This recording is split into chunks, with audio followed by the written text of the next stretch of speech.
Hola a todos, mi nombre es Florencia, soy residente de primer año de cardiología y hoy voy a presentar un caso clínico sobre hipertensión pulmonar. En primer lugar, tenemos un paciente masculino de 38 años que como factores de riesgo cardiovascular es ex tabaquista.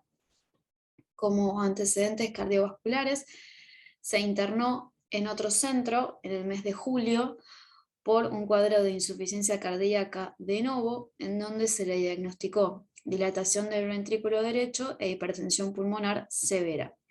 Como otros antecedentes agregados, tiene diagnóstico de silicosis desde hace 10 años, es un paciente que trabajó siempre en la industria de la metalúrgica y que desde hace 2 o 3 años tiene requerimiento de oxígeno domiciliario. También tiene antecedentes de tuberculosis con doble recaída del tratamiento.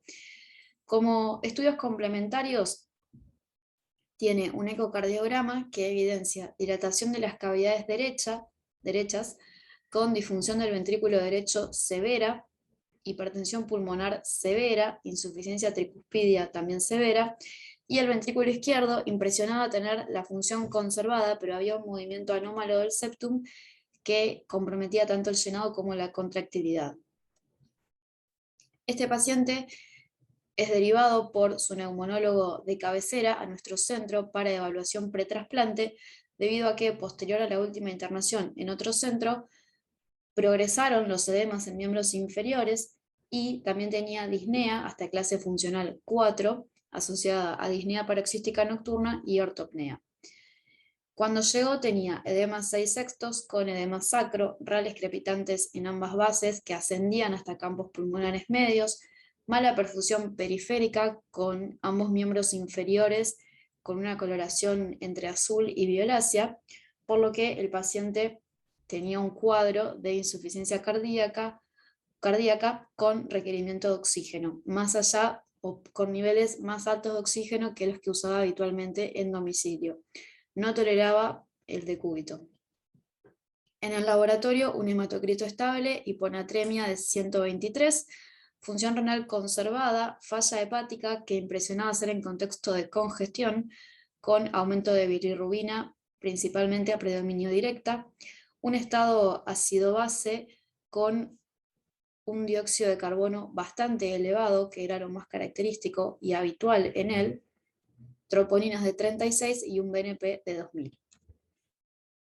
En la radiografía de tórax del ingreso se evidencia redistribución de flujo asociado a opacidad, sobre todo en la base izquierda, en contexto de bastante fibrosis, algo de rectificación de los arcos de las costillas.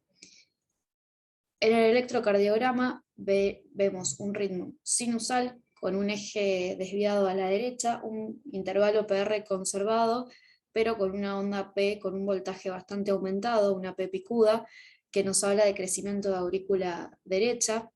El QRS angosto, vemos algunos signos de sobrecarga de cavidades derechas y algunas ondas T negativas también en las precordiales. Con respecto a la tomografía de tórax, ahora voy a mostrar una imagen en donde vamos a ver múltiples nódulos y masas parailiares con calcificaciones que están asociadas a engrosamiento de los septos interlobulillares y también a adenomegalias calcificadas. Todo esto compatible con silicosis y también con secuelas de tuberculosis pulmonar. Esta es la tomografía en dos cortes distintos, en donde vemos que lo que predomina es la fibrosis y la calcificación con muchas adherencias del parénquima pulmonar. Bien, acá lo que vamos a ver es el ecocardiograma. Esta vista en particular es un eje paraesternal largo con orientación a cavidades derechas, en donde lo que vamos a ver es la válvula tricúspide con un reflujo severo, central y que no coaptan las valvas. Ahí podemos ver bien el reflujo y la falta de coaptación de las valvas.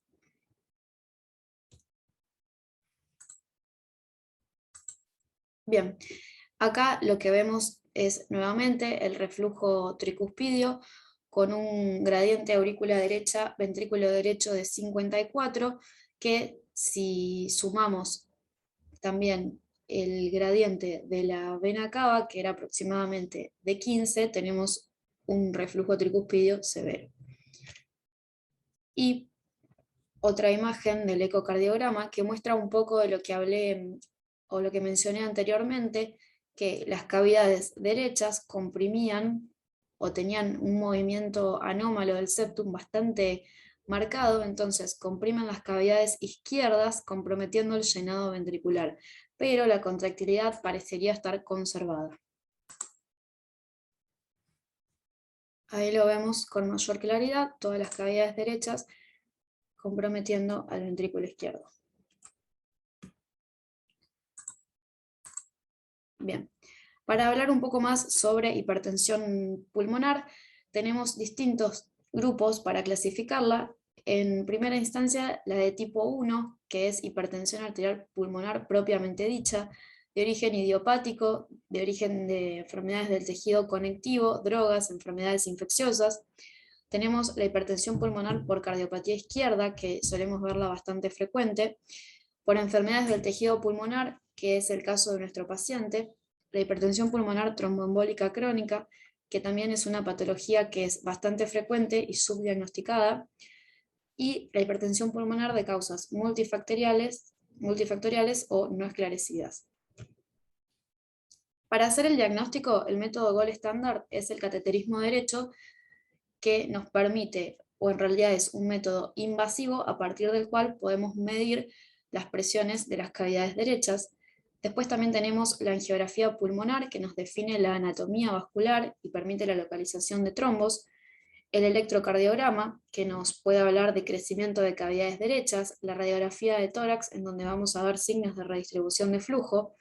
El laboratorio, el ecocardiograma, que es uno de los métodos que más nos acerca al diagnóstico, como vimos en las imágenes previas, y después tenemos otros como son el centellograma o la angiotomografía, que es más que nada para la presencia de tromboembolismo de pulmón.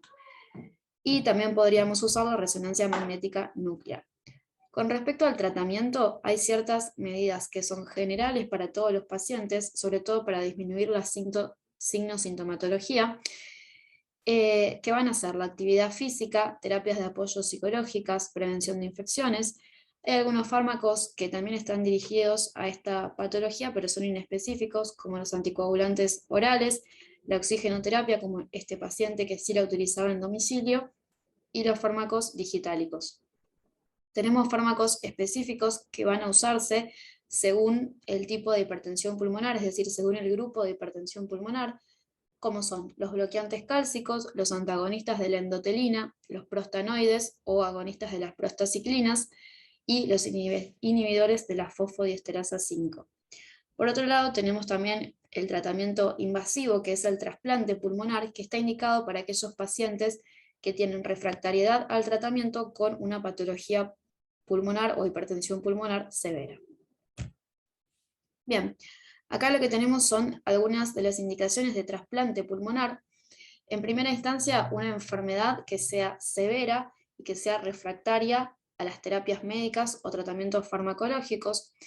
Por otro lado, que el riesgo de muerte por la enfermedad pulmonar sin trasplante sea mayor al 50% en un periodo de 2 años, que la expectativa de supervivencia posterior al trasplante sea mayor al 80%, que no tengamos ninguna otra comorbilidad al momento del trasplante que vaya a terminar con la vida de nuestro paciente en un periodo aproximado de 5 años, y que sea un paciente que tenga un apoyo psicológico y social.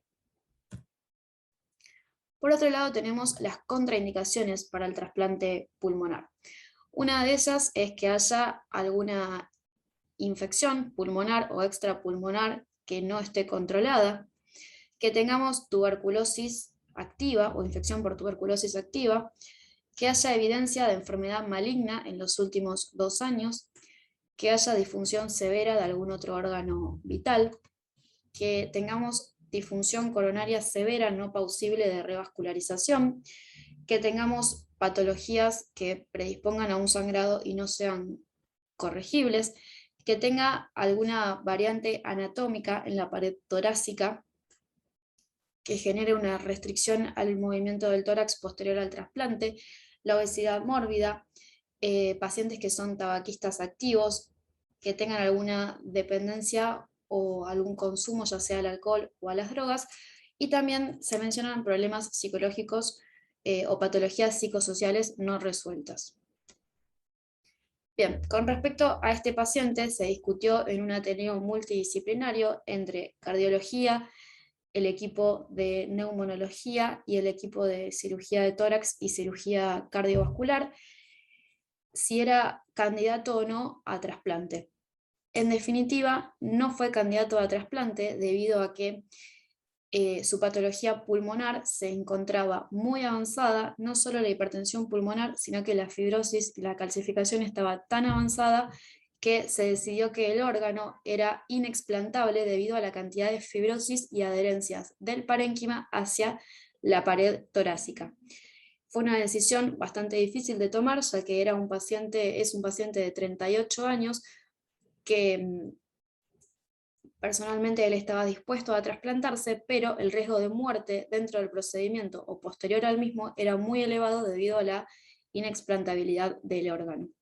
Esto nos haría pensar a futuro en probables medidas que podamos tomar para detectar a este tipo de pacientes, quizás en algún estadio más precoz de la enfermedad, ya sean patologías pulmonares o estrictamente hipertensión pulmonar de cualquier grupo, para poder actuar, como mencioné anteriormente, en estadios más precoces y poder ofrecerles una expectativa de vida un poco más prolongada. Muchas gracias.